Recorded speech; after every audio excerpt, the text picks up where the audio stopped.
I'm curious how many of you are DIYers. You do it yourself. You have a problem, you fix it. I like it. How many of you are called the professionals? You call, yeah, that's right. Okay, thanks for your honesty. Here's the thing.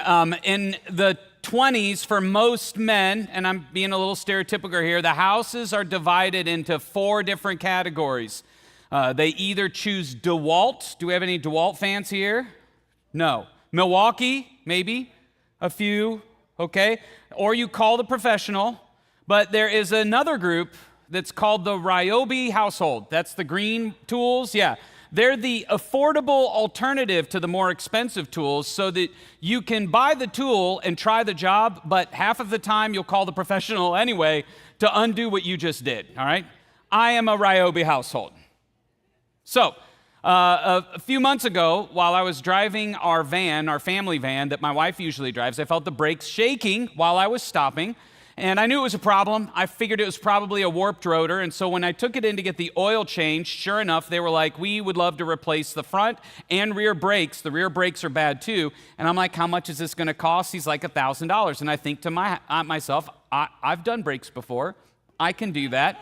I have Ryobi tools, okay? I know how this is gonna go. So I order the parts that day, I pick them up from AutoZone on my way home, and I get to work, all right?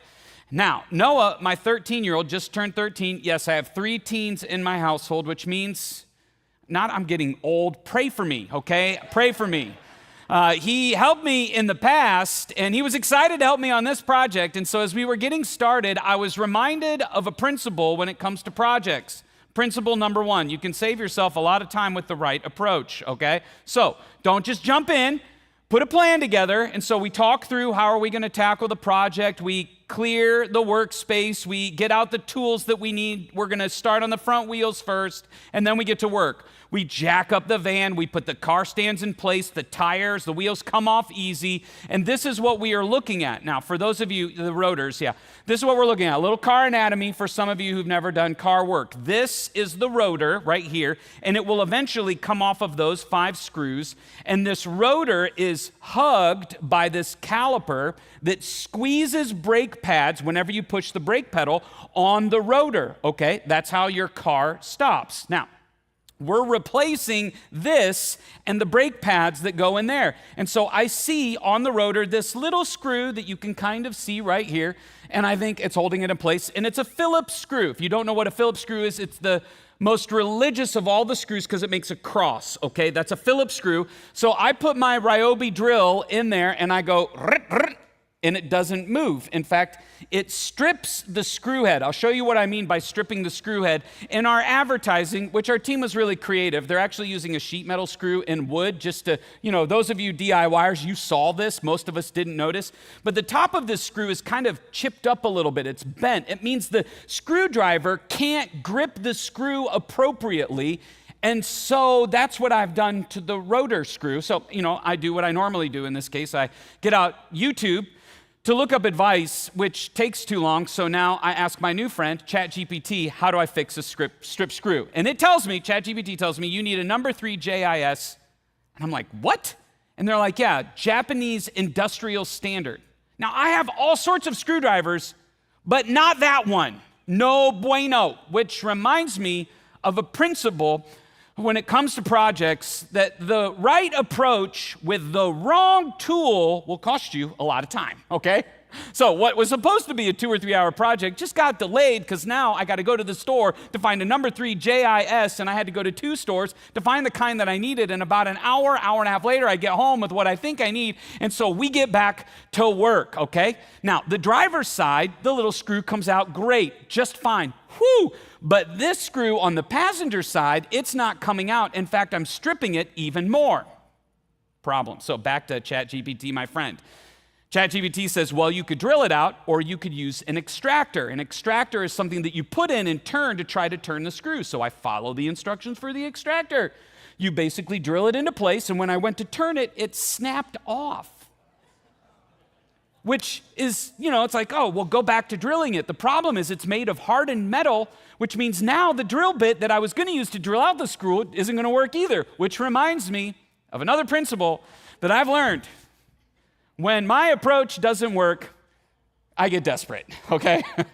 It's now like 10 p.m. I was hoping to be done by now, but instead I have a rotor that I can't get off of the vehicle, and so I start drilling the screw anyway to see if I can get just that little parameter off, to see if I can get it close, and maybe it'll pop off anyway, and then I can get the rest of the screw out. And then I remember that there are 2 other holes in the rotor that are used for when it gets seized to the wheel, and so if you put bolts in there and ratchet down on it, the rotor will come off. And so I think, oh, you know what? I'll put some bolts in there, and I start ratcheting away, and the rotor starts moving, and it's working. I'm getting really excited. I put another bolt in to keep it pushing off of the wheel, but then it's pushing off, but I can't get it off. It's stuck. It's stuck. And when I look at it, I realize that it's pushed up against these 2 like wheel posts, and it's stuck there. And I realize that I've probably stripped these 2 screws that screw the wheel back on, and now I might not be able to get the wheel on, which reminds me of another principle.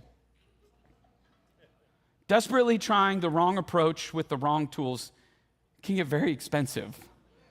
So I walk into the house, I'm a little defeated. I'm like, Lauren, I think I just ruined the van. We're gonna have to get it towed. I think I just screwed myself.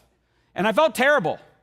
I went back out, and eventually I did get the rotor off, and I went to screw on the lug nuts for the tire. And fortunately, it did not damage the wheel post. It was like, okay, phew, but I haven't even gotten to the back brakes yet, which when I did, I realized I didn't have the right tools that I needed to collapse the caliper, which the stores are closed at this point. And ChatGPT was there for the win, but it ended up taking until 1:30 in the morning to get this project done, right?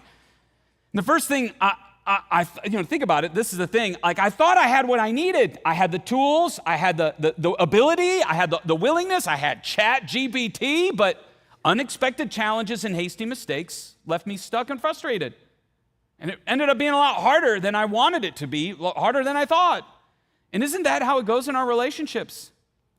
We think we have what it takes, especially in conflict, the words, the willpower, the plan, and the conversation starts to go in a direction that we didn't expect. Or we respond with a hasty comment that we might not have, should have said. It's like emotions get in the way, and then we get stuck, and we're not sure what to do next. I think that's why earlier this year, when I asked you, what would you love for me to talk about, you said relationships, because they're challenging. And so if you have ever experienced that in your relationships, man, I want to welcome you to Cedar Creek. Whatever campus you are at, those of you watching online and on TV, the men that are at TOCI, in fact, those of you that are physically here, will you put your hands together to welcome our online audience and the men at Toledo Correctional? Now, before I get into this week's content, if you're like me, this past week has probably left you swirling, seeing what we saw, potentially reading the comments, talking with people. And people have been asking me, Ben, what are your thoughts? And honestly, my thoughts have been all over the place. Shock, heartbreak, angry at times. Some of my thoughts are healthy. Others, not so much. Maybe you felt the same. Maybe you're concerned like I am by not just what's happening, but by the way people are talking about what's happening. And here's the truth that I realize is that my thoughts actually don't matter as much as we may think. In fact, I would encourage you to be careful with your thoughts. I'd encourage you to be careful with the thoughts that you hear from others. Because 2 Corinthians 10:5 reminds us to take every thought captive and make it obedient to Christ. And so what did Jesus tell us? Well, he warned us that there is a thief, an enemy, who comes only to steal, kill, and destroy. And I think what we've seen this week is we've seen the thief's plans at work in Utah, on a train in Charlotte, again in our schools. And the truth is, the thief doesn't care about political parties. He'll use right-wing extremists, left-wing extremists, anyone to steal, kill, and destroy the identity, the life, and the purpose that God intends for each of us. And here's the thing, his goal is to keep us divided and distracted. His goal is to convince us that the gospel isn't enough, that Jesus and his teachings won't work, And when we believe that lie, we'll end up in one of two places: bitter hatred, which ultimately will only lead to more violence, or anxious despair, which only makes room for more chaos. And so what did Jesus tell us? Don't be afraid, because in this world we will have trouble, but take heart because he's overcome the world. I mean, that truth should give us courage. It should give us a little bit of direction for our life. Why? Because in Romans, it says not to be ashamed of the gospel, because that is the power of God that brings salvation to everyone who believes, first the Jew and then the Gentile. Regardless of your socioeconomic background, it's the gospel. This is the only real way forward. This is the only way out of the mess. It's to introduce people to Jesus, because he has the power to transform hearts and minds to become more like him. That's why, as I started thinking about it, I'm so thankful for how God's Spirit has been guiding our planning months ago, because the topics we're covering in this series this weekend, last weekend, next weekend, could not be more relevant for the ways that we're going to navigate the conflict and division and the pain that we are all feeling. So I want to invite you to just suspend your thoughts for a moment and surrender them to him, and maybe open up our hearts and minds to what God may have for us today. Would you do that while I pray? God, this week's been tough. Many of us are wrecked, angry, worried, and I believe you're grieved too. And so protect us from the thief, the bitter hatred, the anxious despair, and instead remind us of your power, the confidence that we can have in the purpose that you have for us, that you have meant for us to be here for this day and time. Keep our eyes focused on the next step that you're inviting us to take, and the hope that the gospel is for all people. We pray this in Jesus' name. Amen. Thanks.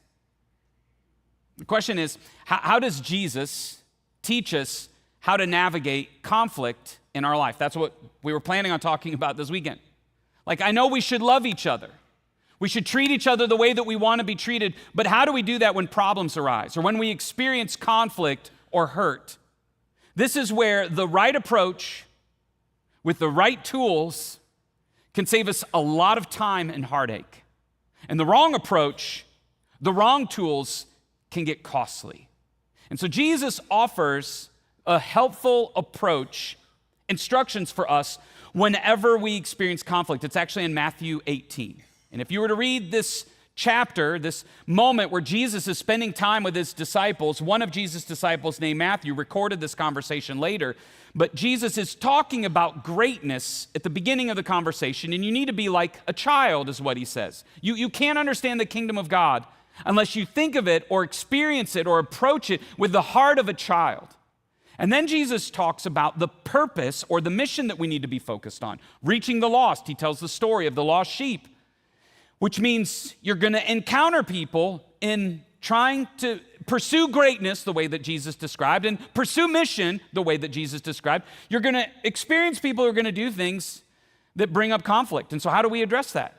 And so what I want to do is I want to read the whole passage and then I want to unpack it. You can follow along in the notes, or if you've got your Bible app open or you brought a Bible, you can read it. Matthew 18, verse 15. If another believer sins against you, go privately and point out the offense. And if the other person listens and confesses it, you have won that person back. But if you are unsuccessful, take one or two others with you and go back again, so that everything you say may be confirmed by 2 or 3 witnesses. And if the person still refuses to listen, take your case to the church. Then if he or she won't accept the church's decision, treat that person as a pagan or a corrupt tax collector. I tell you the truth, whatever you forbid on earth will be forbidden in heaven, and whatever you permit on earth will be permitted in heaven. I also tell you this, if 2 or 3 of you agree on earth considering anything I ask, my Father in heaven will do it for you. For where 2 or 3 are gathered together as my followers, I am there among them. Now, you've probably heard that last line at some sort of prayer gathering where they're like, where 2 or 3 are gathered, Jesus is there. And let me just clarify. Whenever you pray, you are not alone. God is with you. This isn't just referring to prayer gatherings. Essentially, what Jesus is teaching is when the church is working together to resolve conflict, he's there. And so if you click back, like, what's the goal of everything that Jesus talked about here? Well, the goal is restoration. That is the goal. Fixing what is broken. Restoring the relationship. Now, let me be clear. Restoring doesn't always mean that you have the same level of relationship or trust that you had before, but you're moving towards each other. Because sometimes, let's be honest, restoration may require some boundaries or a process by which you have agreed upon to rebuild trust, okay? So, restoration also does not mean agreement. Restoration doesn't mean we see everything the same way. We come to the same conclusions about people and events and what we believe. No, restoring is seeing and engaging with each other in the way that God intends, towards each other, loving each other, agapeing each other. So that's the goal. And so the first word that I want you to notice then in Matthew 18 is this. If another believer sins against you, this is for Christians. Essentially, what Jesus is saying is, hey, whenever God's family has a disagreement, this is how I want you to handle it. Now, will this work for non-believers? I think it will. To a certain point, you'll see that later. But it's really meant for people who are following Jesus. Why? Because you have to have a similar value system. You have to have similar goals that you're pursuing. You're submitted to the same authority. It's why it's important for those of you who are single or single again to avoid getting into a marriage relationship with people who have a different faith or a different value system than you. Perhaps you've heard the term.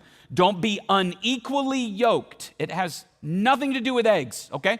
It's about teaming up with people who don't share the same faith. It's talked about in 2 Corinthians, where he says, don't team up with those who are unbelievers. How can righteousness be partnered with wickedness? How can light live with darkness? Now, Paul is not speaking to someone's identity or value or worth. He is illustrating competing value systems. If you're trying to solve problems and one side's righteous and the other side doesn't care, how are you going to resolve conflict? You're basically setting yourself up for constant conflict in challenging situations. So if you are single and you are single again and you're like, well, then that pretty much narrows down the dating pool to 0. I just want you to know, I see you. I mean, I have single friends who are navigating this, and it's challenging. But don't let the short-term desire for relationship blind you to the long-term conflict and challenges you'll find yourself in. So the first word is believer. The second word to notice is this. If another believer sins against you, go privately and point it out. Now, what does he mean by sin? Sin is anything outside of God's plan or God's truth. And the result is sin breaks relationship. And this is where people get stuck. They debate, like, is that sin?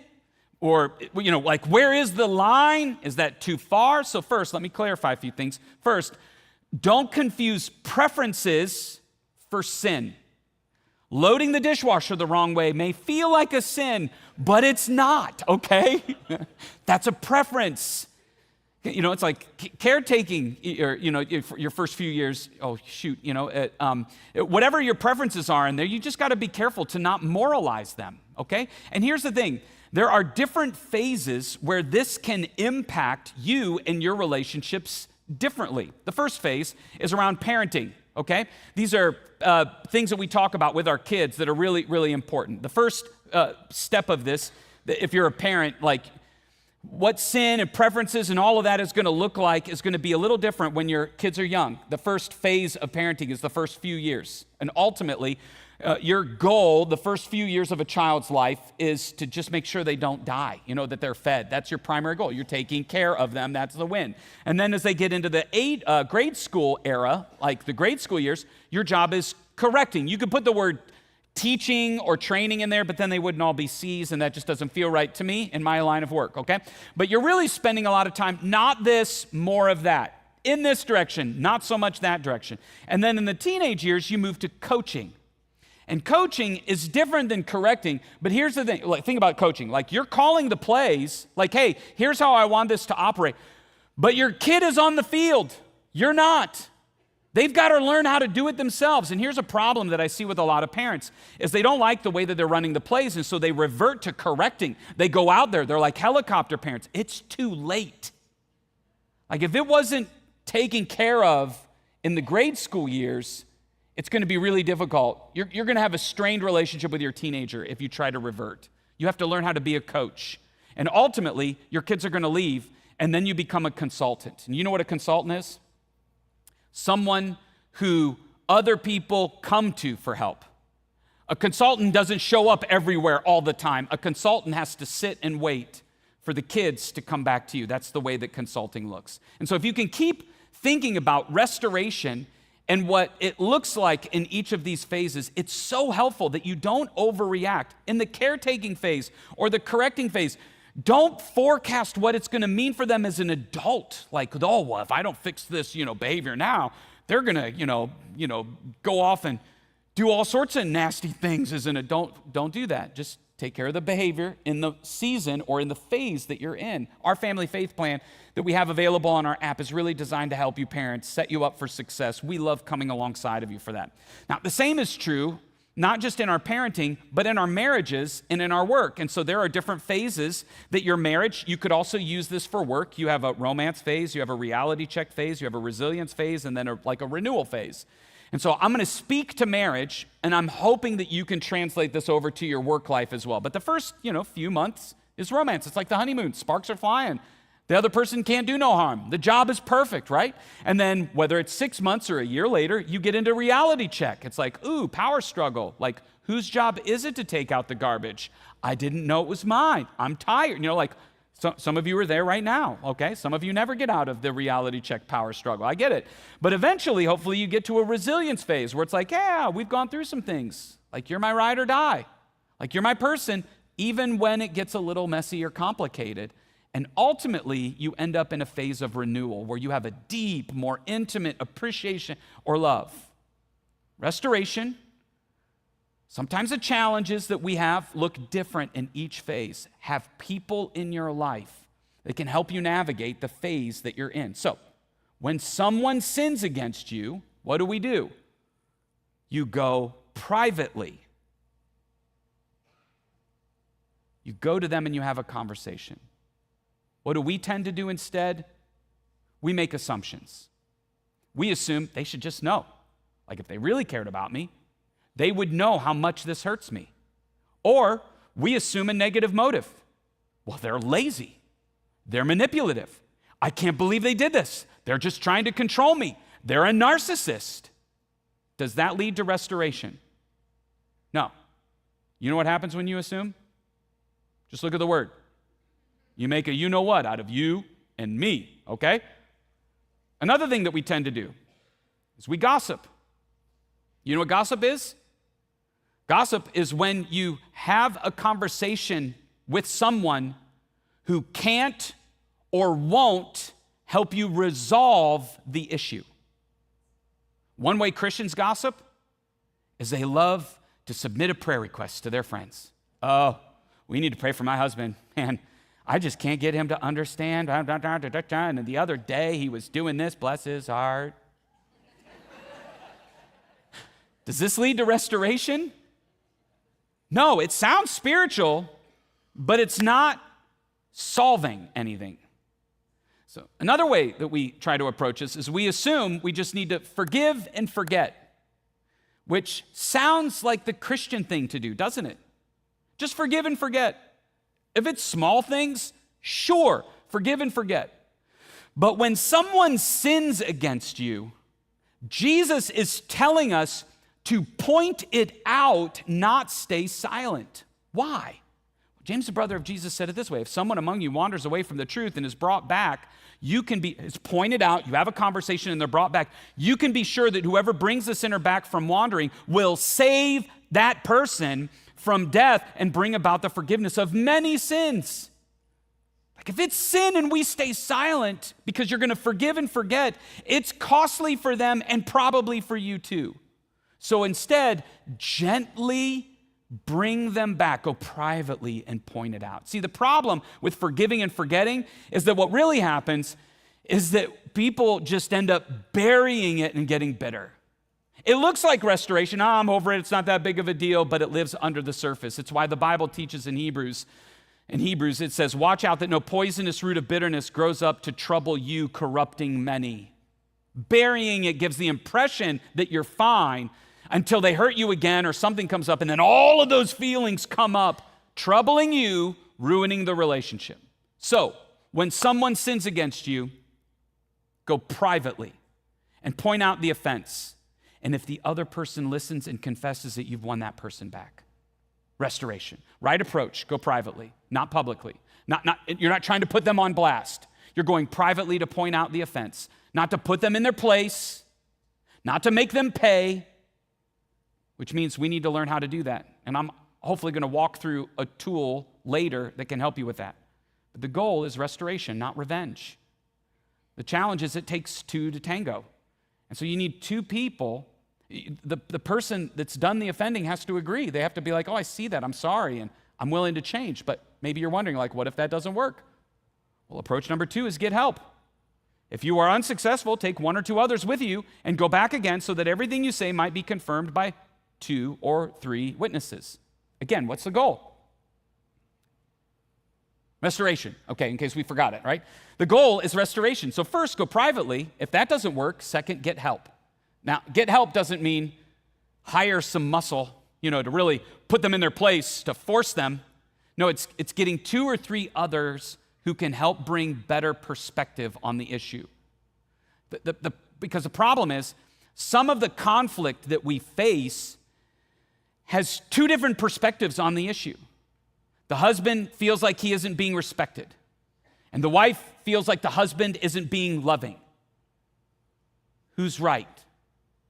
Or maybe the issue that you're going through is the predictable issue, like my wife and I would say, gets us into the crazy cycle where you just start arguing in circles about the same thing. Who's right? Sometimes it's hard to see. Or maybe at work, you feel like your teammate is slacking and not picking up their end of the work, and your teammate feels like you're demanding. Who's right? Or maybe your teenager wants some freedom, but you want some boundaries. Who's right? This is where a third party, other people can help. And so the key is finding someone who has the same goal in mind for you, restoration. For example, Lauren and I, we were taught early on in our marriage to find names of people that we both agreed on, not in the heat of an argument, outside of that if we found ourselves in some heated fellowship, in the crazy cycle, either of us could say, hey, would you mind if I called so-and-so to help bring some perspective to me? And you know what would happen? Because we had pre-agreed on, we trusted the names of each other, I was like, sure, you can go ahead and call, because I'm pretty sure Lori's going to be convinced that my perspective is right. And you know what Lauren is thinking? I'm pretty sure Lori is going to think my perspective is right. And at the end of the day, you know what they would do? They would help us resolve and restore the relationship. We do the same thing with our kids, because I know my kids aren't going to come to me for everything. And so we ask them, who are the 2 or 3 people that you will talk to if you don't feel comfortable talking to us? And so in the middle of an argument with the kids, sometimes they'd be like, hey, can I call my group leader and ask them how I can do this better, or how, give me perspective? And it's like, yeah, sure. And that's why groups are important, because they help us see what we can't see when we're stuck in the middle of conflict. They can become a place to process some of the challenges that you're navigating with the goal of restoration. So get help. Don't be embarrassed about that. Maybe you're wondering, well, what if that doesn't work? Approach number 3. If the person still refuses to listen, take your case to the church. This is one of the few spaces where Jesus uses the word church, ecclesia, which means Jesus is pro-church, pro-life-giving church. Like, this is one of the functions that the church plays in our lives. So if going privately doesn't work and bringing friends doesn't work, bring it before the church leadership. Now, that may sound intense to some of you, because in some ways it is. But what's the goal? Restoration. Yeah, you're catching it, right? That's the goal. And so keep in mind, in the first century, church was in a home. It was a gathering of maybe 20 to 30 people, so you would bring the issue to them. And this is where church leadership would give advice or direction, or potentially bring judgment, like a verdict, an outcome of an issue. And so for centuries, disputes were settled within the church. And so what does that look like for us here? Well, just take all of your conflicts to your campus pastor. They would be happy to solve all of them, night and day. I'm just kidding, okay? I'm going to get emails later from my campus pastors. They're going to be like, what? No, this is where your group leader or a dream team leader or your group can help provide a next step. That's the goal, is to what's going to help lead to restoration. And ultimately, that's where boundaries or a path of restoration can be selected within the church community that can help. But again, the goal is restoration. And if that person agrees, great. But what if they don't? What do you do? What happens if that doesn't work? Well, Jesus says, if he or she still won't accept the church's decision, treat that person as a pagan or corrupt tax collector, which, again, sounds harsh. And all Jesus is talking about is putting up boundaries. He's not saying hate them. He's not saying be cruel to them. He's not saying say hurtful words and all of these things and put them on blast. No, what Jesus is instructing his followers to do is to stop expecting them to live like a Jesus follower, and instead, there's somebody who doesn't have the same values as you. So they're welcome to live like that. They just can't do it here, in the community, in the fellowship of the church. And so these are the boundaries. And boundaries, by the way, are not how we keep those people out. Boundaries are the guardrails by which we allow or we set up for people to have a relationship with each other. That's what they are, a path for relationship, because the goal is restoration. And the truth is, we've had to do this at our church, and it's tough. Sometimes you're going to have to do that in your relationships, and it's never easy. When you're there, you're going to need community. You're going to need help. It's hard, but it's worth it. Why? The bottom line, the right approach will help restore relationships instead of ruining them. The right approach is critical. And ultimately, I think what we all want is restoration. We want to be reconnected, but oftentimes we let our emotions and our reactions get in the way. Sometimes it ruins relationships. Or we let our fear of bringing it up get in the way, and it just creates bitterness. So man, my encouragement to you, if you're facing conflict, is to follow Jesus' approach. But I also think there's a tool that can help too. These kinds of conversations, I don't think, come naturally to us. We're never trained on how to have crucial conversations with the people in our life. And I was first given this tool by Dan Schaefer on how to resolve conflict within a marriage, and I just changed some of the language. But the truth is, whenever there's conflict, there are two parties. There's the person bringing up the issue, and then there's the person listening. And oftentimes, we don't know which role we are supposed to be in, and so we just play both. Well, I'm bringing up an issue. Well, let me tell you about a few issues, and you start yelling at each other instead of resolving or moving towards some sort of resolution. And a conflict conversation will go through three critical phases: the setup, the sit down, and the solution or solutions. And so if you are the person that needs to have the conversation or you're bringing it up, your job is to do the work to make sure that you are set up for the conversation. Usually, we just blurt it out. We just, and here's how I'm feeling in the heat of the moment. And how does that go? Oftentimes, not very well. And so the first thing that we need to do is we need to set up the conversation. What is the real issue? What is the pattern? What's not helpful is to say things like, you make me feel. It puts the listener on the defensive. What is helpful is to say, I want to feel more. Fill in the blank, whatever it is. I want more of that from you. I want more of that in our relationship. Another thing to avoid is the always and never. You always, you never. That's not a true statement. But we love to load up on those big words to put them in their place. No, instead, get clarity on what the real issue or pattern is and let some of the emotion settle. And then you've got to think of what are a couple of solutions to bring restoration. You've got to have all of that. And when you have all of that clarity and the potential solutions, then you're ready to inform the listener, the other party, that you would love to talk. And the language that Dan Schaefer gave us is you need to set an appointment.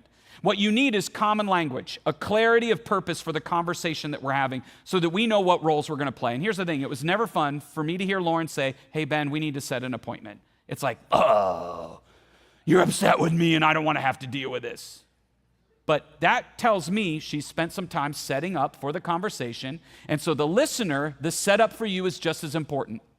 If you're on the listening side, you have to pick a time where you are set up. You have set yourself up emotionally, physically, spiritually, mentally, ready to listen, which means you need to put on Teflon. Do you know what Teflon is?